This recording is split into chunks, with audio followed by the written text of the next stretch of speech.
Hello everyone and welcome. My name is Cait Milner and I am a film student at LJMU. I'm part of the programming team for the second edition of our Student Film Festival. Thank you everyone for joining us. So I am very happy to introduce you to Lia Sudermann and Simon Nagy to talk about their documentary, which is part of our documentary strand, Invisible Hands. So I just wanted to start by asking each of you to give us a short introduction of who you are, a little bit about yourselves, and just a short just a short overview of your film. Yeah, so over to you.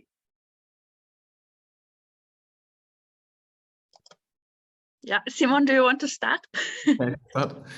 I'm Simon Nagy. Both of us are in the MA Master in Critical Studies at the Academy of Fine Arts, Vienna, which is the context in which this film has been produced. I'm an artist and writer and educator. I work a lot with young adults and try to have like an approach to art education in political aims. And I'm very interested in collaborative forms of producing art, which is a bit of how this film came along as well. Yeah, I'm Lia Sudermann, and I, as Simon said, I'm in the same program, Master of Critical Studies in Vienna, and I studied before film and media arts in Cologne. And there, I graduated with a documentary film. And after that, I was more in performance, and this is my first, but my first film after I did my diploma in 2016. And and it's a film completely made from, or the material is completely archive material from female amateur filmmakers, mostly from the 70s, 60s, and 80s. And it's all homemade footage, like home movies, a lot in Super 8. A lot of the material is shot in Super 8, and we did it in the context of a project with other students, and we used it was more, I think, about 12 hours film material from different filmmakers from the film museum in Vienna. And they gave it to us to use it. And the thing is that it's all, material from female filmmakers, which is very, very unique in a way, or it's not very common, because often for family movies, often it was a man, kind of a man's hobby or something, you could say like that. And and we did it during the last year, during the pandemic, which was also kind of a, it changed a bit the concept, you can say. Oh, that's really interesting. Wow, I didn't realize that you'd got it from the museum. So I was going to ask, obviously both of you have been carers yourself, been in that industry. I was really interested that the film takes a really original approach to investigating this as a subject. And I wanted to know what your aims and objectives were whilst you were producing the film and how you went about achieving them. I can maybe try to start again, and then you add on to that. Like you said, Lia, we got this material, or we were provided this material from the film museum, because they collect footage from amateur filmmakers and then sometimes make it accessible either by showing it in its original form or by letting artists deal with it. And both of us in the first step started to approach the material on our own, and then at some point we realized that our interests were very similar, because both of us were looking for depictions of work in this material. What I think we haven't said is that most of the films are from the 60s and 70s. So we were very much interested in how work is made visible, and I think how labor is being made visible. And there's basically two strands of videos. One is the home movies that Lia mentioned, and one is films from vacations. And I think that also made it very interesting that when the only times where paid labor was being shown was when workers in other countries were being filmed through this gaze of this home video camera. But then, of course, there's a lot of unpaid domestic work being shown or not being shown, and then I think that's the interesting point, or that's where we came together and said, okay, we want to join forces on this and try to figure out what does this position of women holding the camera now and filming home life, if not home work, maybe. How does this make so-called invisible work or reproductive labor more visible or not? And there were many contradictions we found in that, and we tried to talk with each other, which became difficult, the talking to each other. But that's maybe where I hand it over to you, Lia. Yeah, during the pandemic, when we couldn't meet because we were all working in our own flats, we started with the Google Docs and sharing our thoughts and also a lot of text material. And it was from time to time, it was a bit like a day book. Do you say that, day book? Like we wrote our thoughts and with a focus with a strong focus on care work, actually, how the care work for us changed, how it is affected to us. And we were both in different situations where we're doing care work. I in paid ways. I did it in paid for like a job, and Simon in private context. And so we were also talking about that. And then we started to send each other voice messages. And I think, and then we started to use them as voiceover. So I'm at the moment, I'm not sure if there's still original footage from the voice messages in the it is, right? Yeah. Yeah. And I mean, then we talked also with the microphone, and when we could meet again, because we worked very long on the film, and then also with pause. And for months we did nothing, and then we start again, and then the film got really huge, like it was 40 minutes at some point, and then we reduced it to 6 minutes, and then we extended it again to the size it is right now. So it was really a very ongoing process, and yeah. Well, that's really interesting. I love that you used the voice notes in the actual film. I think that's a really interesting aspect.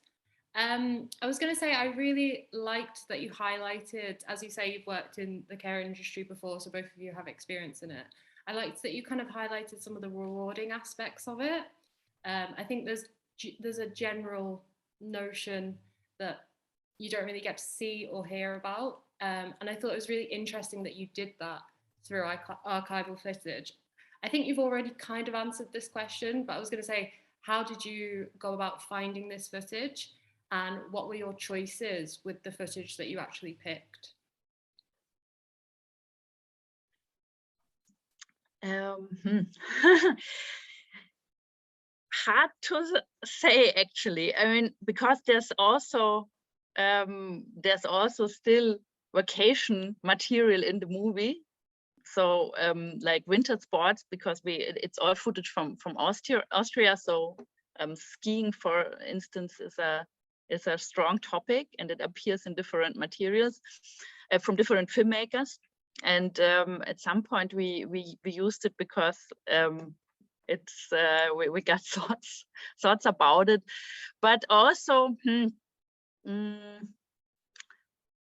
what were the other aspects? I don't know. We went through the material and we were like, it wasn't really a strong concept. So right, or did we have one? I don't know. No, I don't think so. Strong concept, but I think it really grew on us because we really spent a lot of time working with it and rewatching it, and then somehow, of course, building also an emotional attachment to these materials. And I think maybe it wasn't a concept, but it was a decision at some point to work with the material and not against the material, which would have been easy probably. It would have been easy to critique it or to criticize it for notions, especially the gaze on vacation, or then how different family constellations are portrayed, or how of course extremely heteronormative and domestic everything is. And it would have been easy to have a voiceover and criticize it. but we decided not to do this because these films weren't meant to be published, and it would somehow be a weird gesture to say, okay, now here we are, and now we're criticizing it, but rather thinking of how can we think through the material and with the material, and how to, I think you called it the rewarding perspective, and I think we were also in terms of the material trying to focus on what does it show us, or how can we think, how do these videos and these clips enhance some kind of thinking about what is shown and what is not shown. Yeah, definitely.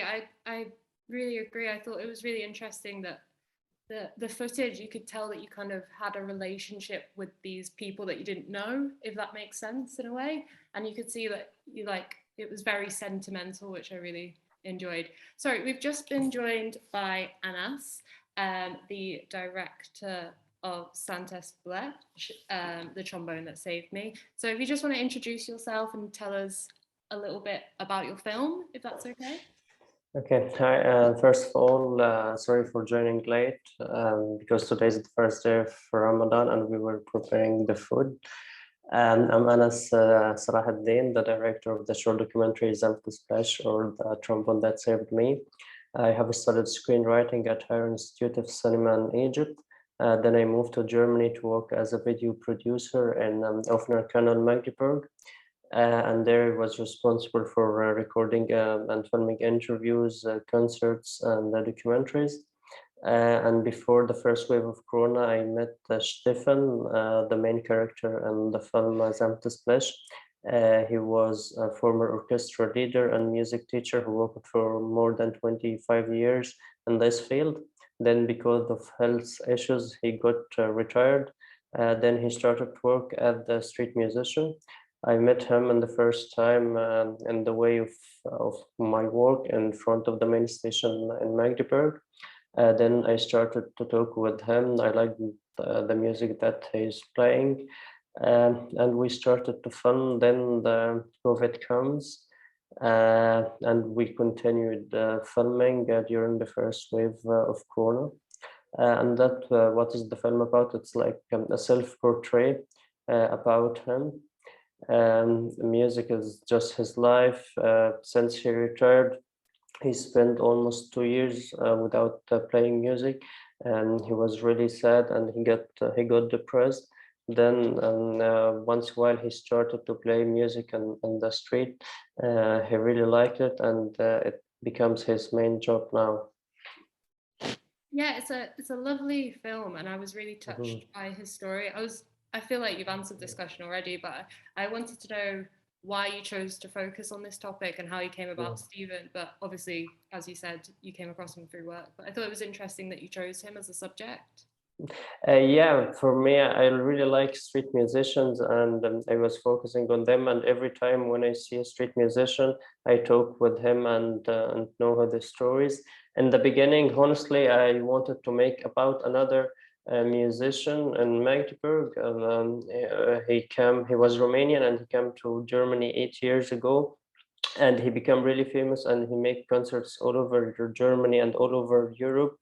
But he's still playing music in the street every day, but he was not interested at all in filming. I tried by several ways, and I asked my colleagues if they know him. They told me he will not do it. Then when I met Stefan, I really liked him more, and I felt that I'm lucky that I didn't film with the first guy. Yeah, you can definitely sense that you have a close relationship in the film, which I really like. And he seems really open with you, which is really interesting. In the beginning, he wasn't at all.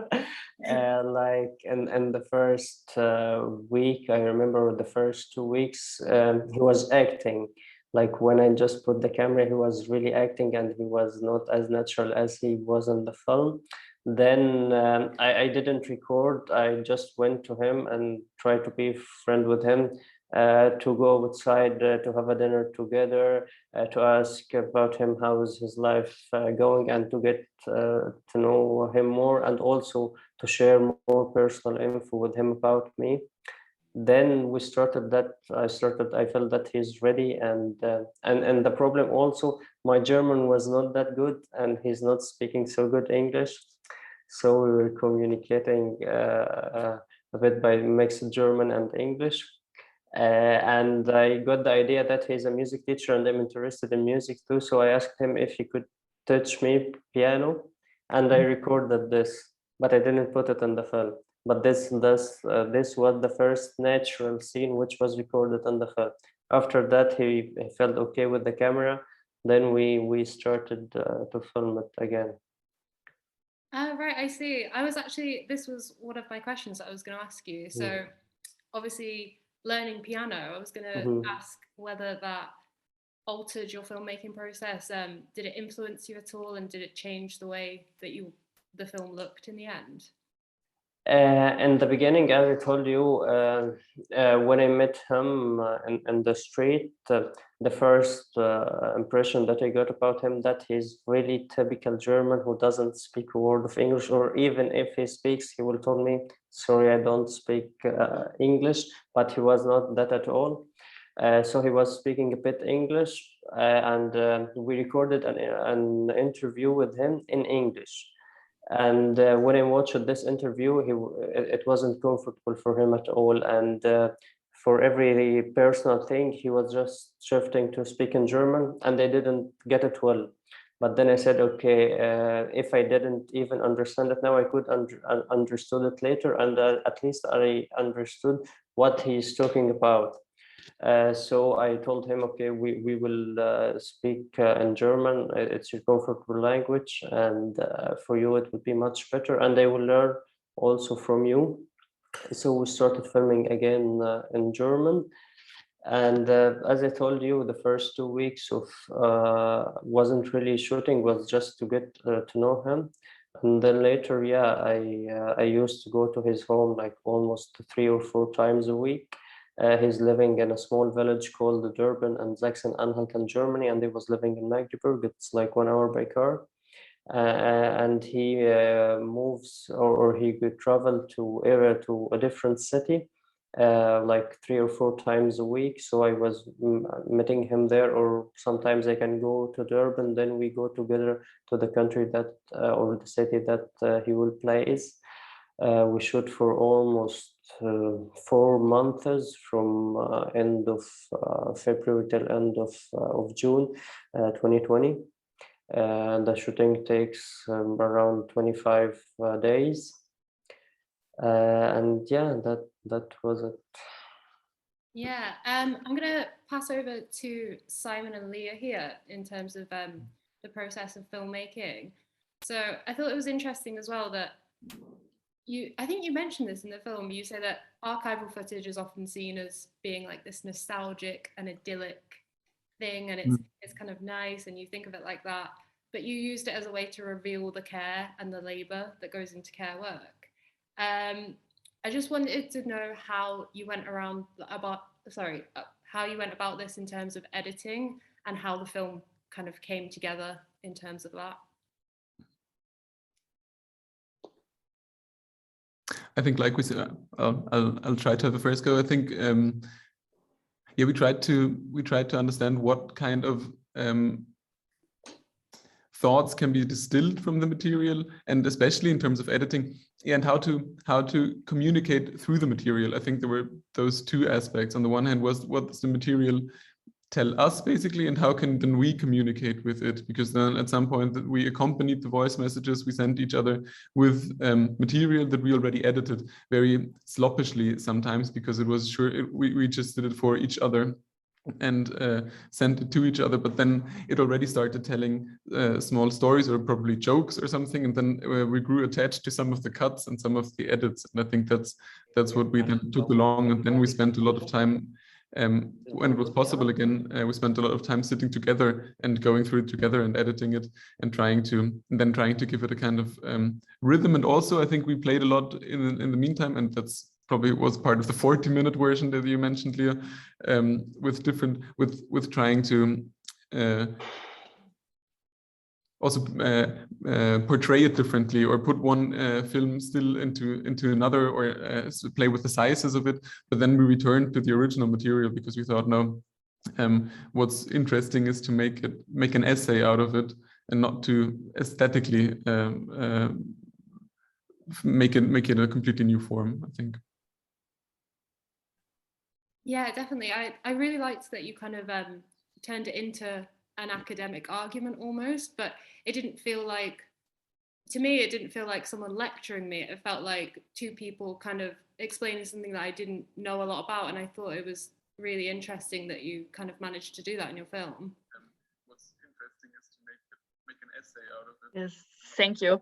Yeah, we actually we used also a bit, or for us during the working on the film, we also used like quotes from literature or from science stuff, or about care work mostly. But the real quotes, we in the end nothing last. Yeah, because we really tried to give it an personal approach, and I mean that's I think a kind of a way doing art. We both have it in our different ways, that we try to really have a personal approach with science and theory and thinking how to communicate science stuff or theory stuff, but not in a way that we're lecturing people, but in a way that is also interesting and sometimes funny and also new for us always. Yeah, I definitely I struggle a lot with theory sometimes, especially like labor processes, and I just thought your documentary really explained it very well, and it was very concise, so I really enjoyed it in that way. I just want to ask Anas, so like we were saying before about the adding like your own personal experience in it, how did you find a way to do this yourself? Obviously you had a relationship with Stephen. How did you go about that, and did you run into any difficulties because you had such a close relationship? Yeah, for me, to make a German film or to make a film about another culture, for me, of course, it was a challenge, because the first thing, I was not so confident from the language, and I didn't speak it really well, even if I understood it well. But I just lived there before for shooting this film. I just lived there for less than 1 year. So I was afraid that if someone watching the film will say this film is not real or not German or not about this character. So what I did, me and Stefan became really, really good friends. We shared a lot of things, and as I told you, starting by him, he taught me music. I was telling him so much personal things. Then later, I felt so comfortable in his home, and I felt this home is a bit similar to my grandpa house in his village. I felt that this village is similar to my village in Egypt. So I felt there are a lot of similarities between me and him. Then when I started to do this film about him, I didn't feel afraid, or I didn't feel that I don't know him. No, I felt that I really know him so well. And he was so open, and he make it much easier. He shared a lot of things. Even he shared many things that we didn't put on the film, like we recorded for almost 80 hours, and the film was 20 minutes and a half. So he really shared a lot of things. He was so open, and he make it much easier for us. And yeah, when I was watching the material, I was watching the material day by day, and some things were not perfect, or we need to film it again. When I let him watch the material, it makes him more excited when he saw himself in the screen, and he understood how to be natural. So that was almost the way how we did it. So we've just had a question from YouTube from Ruth, and she asks, how is Stefan, and how did he survive the pandemic without being able to perform as a student musician?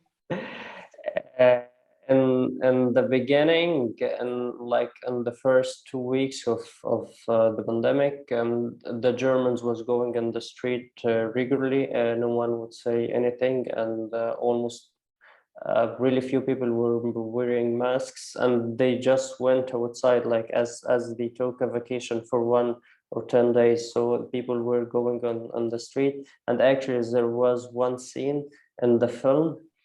It was filmed in the first week of Corona, but in the film, we said that this is before Corona, because really there was no difference at all. The whole family were going, and it was okay.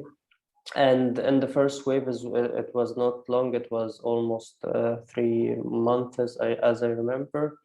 And then Stephen went to play, like for example, for the old people and the house that they are staying in, without money, for free. He used to go. Then Stephen also was a bit afraid because he had ill health issues. He was afraid a bit to get infected by the virus. But then later, when he stayed in his house, he felt that it's not comfortable for him, his place on the street, to play music. Even if he will stay for a longer time, if regularly he used to play for 2 hours, he will just play for 30 minutes.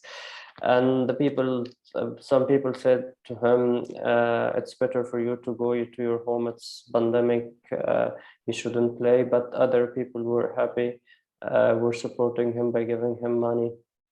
We also did a live concert for him, and we put his PayPal account so people can donate or can put or give him money if they liked his music. But then later, starting from June, it works really fine with him again as before. Yeah, I think that leads us on really nicely to my next question for Simon and Lia. So I wanted to ask you about the impact of the pandemic on the care industry. Obviously, you talk about it a lot in your film. And I wanted to see, I think, you started the film during the pandemic? Obviously, I wanted to see what kind of reaction you got from your film, and whether how people perceived it, and whether people were more kind of open to hearing about these things because of the pandemic.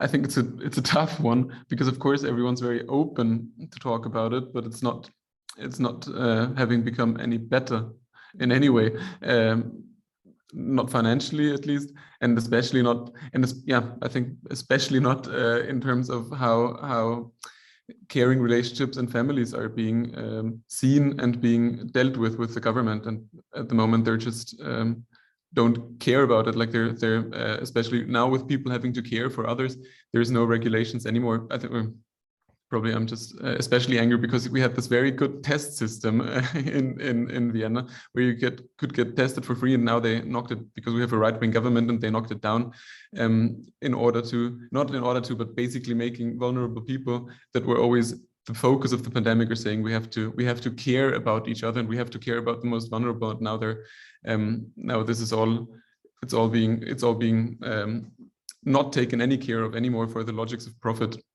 But probably that evades the question a bit. And I think, Lia, you can answer it more specifically, probably with Drept.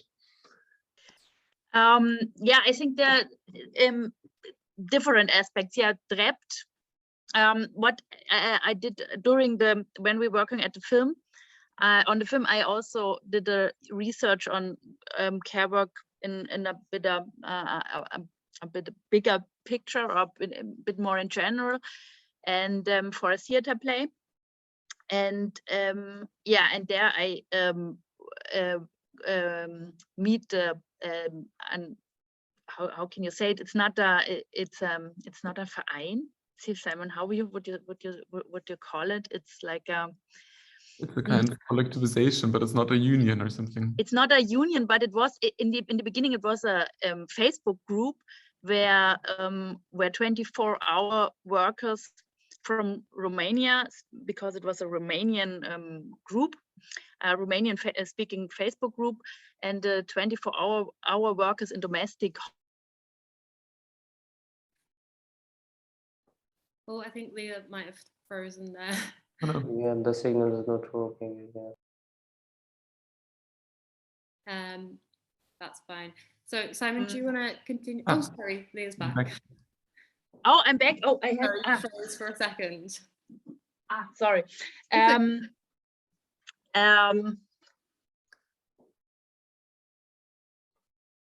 it fine working? Yeah, it's working.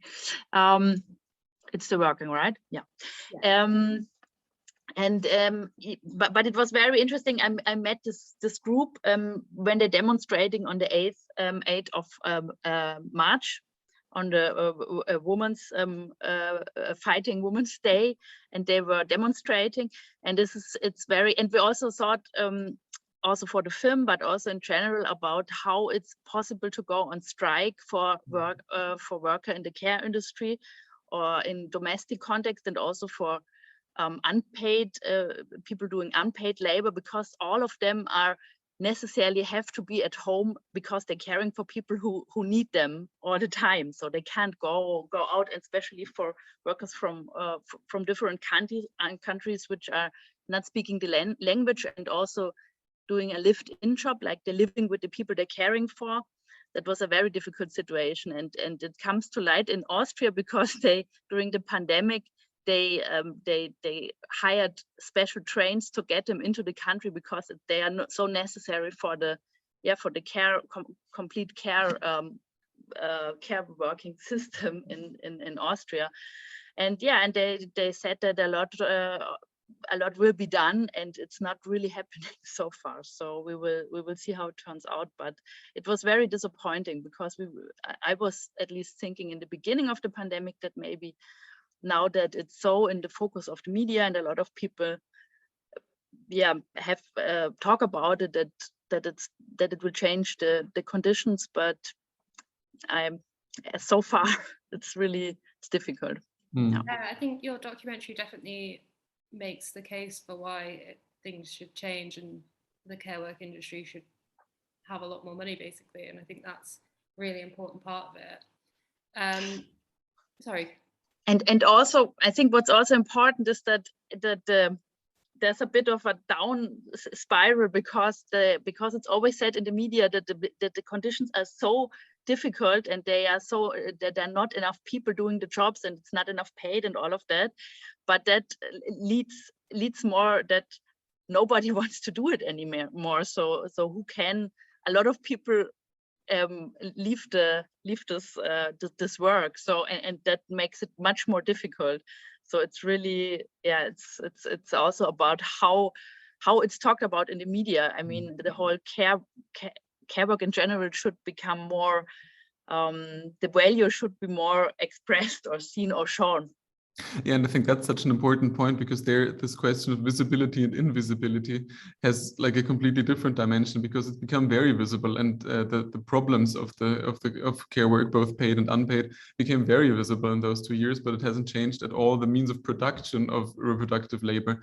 And I think that was very striking to notice, that it's such a strong, or like capital has such a stronghold on this kind of mode of production, that there is really no interest in all to change this, of course, even though the visibility is so great. Yeah, it definitely makes the case for it. And as I wanted to ask you, so obviously we've been talking a lot about internal struggles and social issues. Stefan, he struggles a lot with his personal life and his health issues. Has he watched the film at all, and what was his reaction to it, if he has? Yeah, that for me was the best screening ever. He watched the version even before making the color grading and the sound mixage. I finished editing in Germany, actually. That was in January last year. And I told him, okay, Stefan, we almost met each other 1 year ago. So I finished the film. Would you like to watch it? He said, yeah, sure. And he came next day. I made a special screening for him in Oka and our channel. and he was one of the best audience that I see in my life. He was interacting with each scene. In the beginning, in the intro, he was laughing and looking at me. When did you do that? This is me. Like, this kid is so beautiful. And later he told me, like, this is my house, and he was really interacting with everything. And in a special thing with his mother died from a long time, and she wrote a letter for him. And in this scene, he was really crying a lot. And after that, there was a scene where he's playing music again. So he smiled, and when the film was finished, like, he just looked at me and he cried again. And for me, that was the best feeling ever. That he liked it, and that he felt it as I felt it too. That's so lovely to hear, because I thought that part of the film was particularly moving, and I thought you did a really good job at getting him to open up, and you could really see how he felt, but it wasn't exploitative. It wasn't forcing a reaction. You could tell that he cared so much about this letter, and I thought that was really lovely. I wanted to ask you how, like, because he's very optimistic as a person, and you can see that in the film despite all of these issues. How did you show that in the film? Like, what was your approach?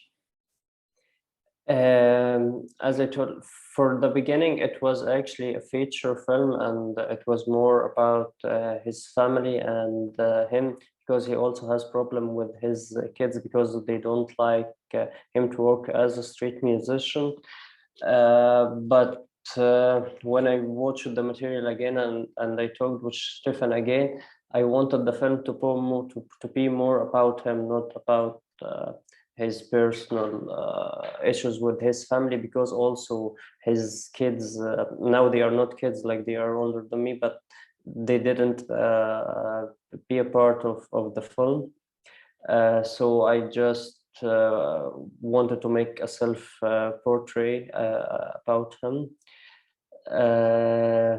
Sorry, what was the question again? Because I forgot. So it was how you went about that approach. So yeah, you can really see that he's like so passionate and optimistic about life. In his life, he's really optimistic, even if he has a lot of issues financially with his family, with his job. It's not a suitable or fixed job. He must work 3 or 4 times weekly.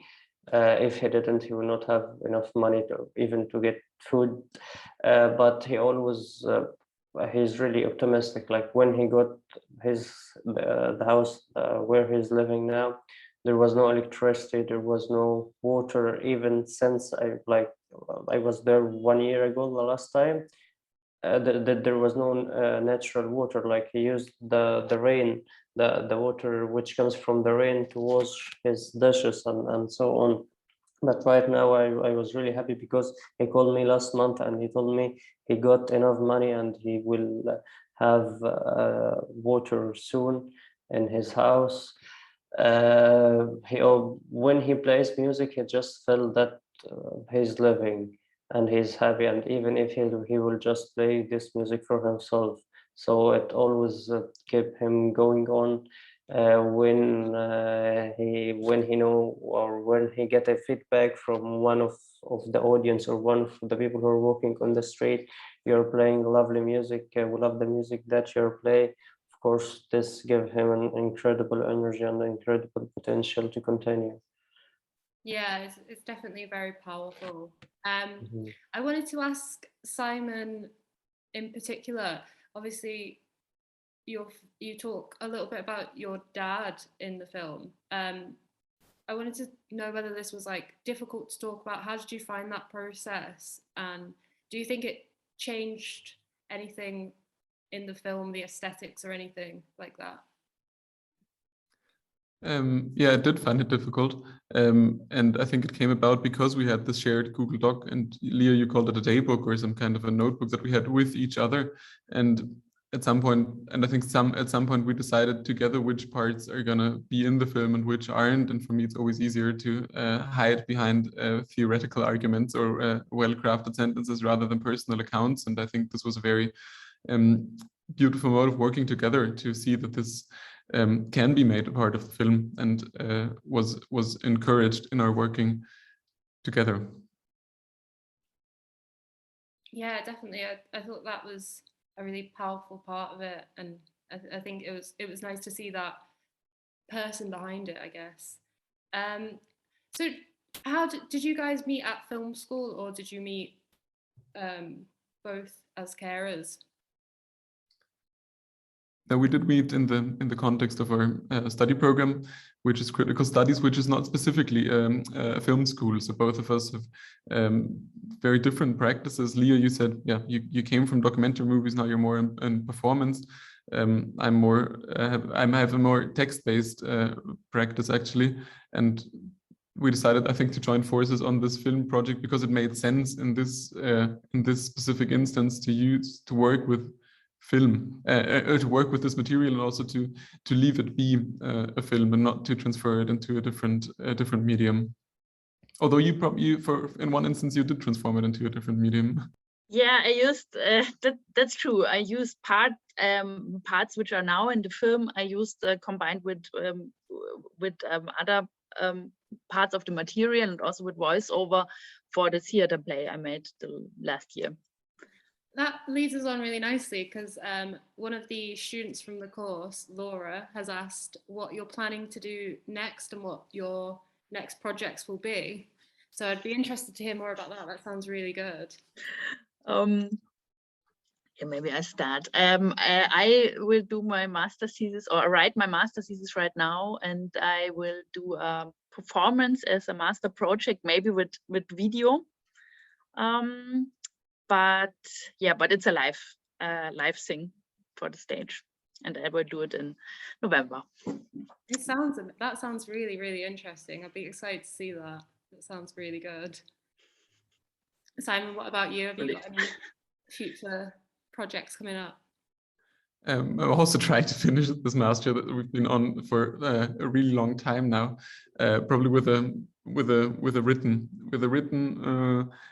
half artistic, half theoretical kind of thesis on domestic realism in a way, or at least at some point touching on, and I guess probably continuing the film by thinking about how it's impossible to imagine anything different than the constellations of family that we know in these kinds of societies that we're living in.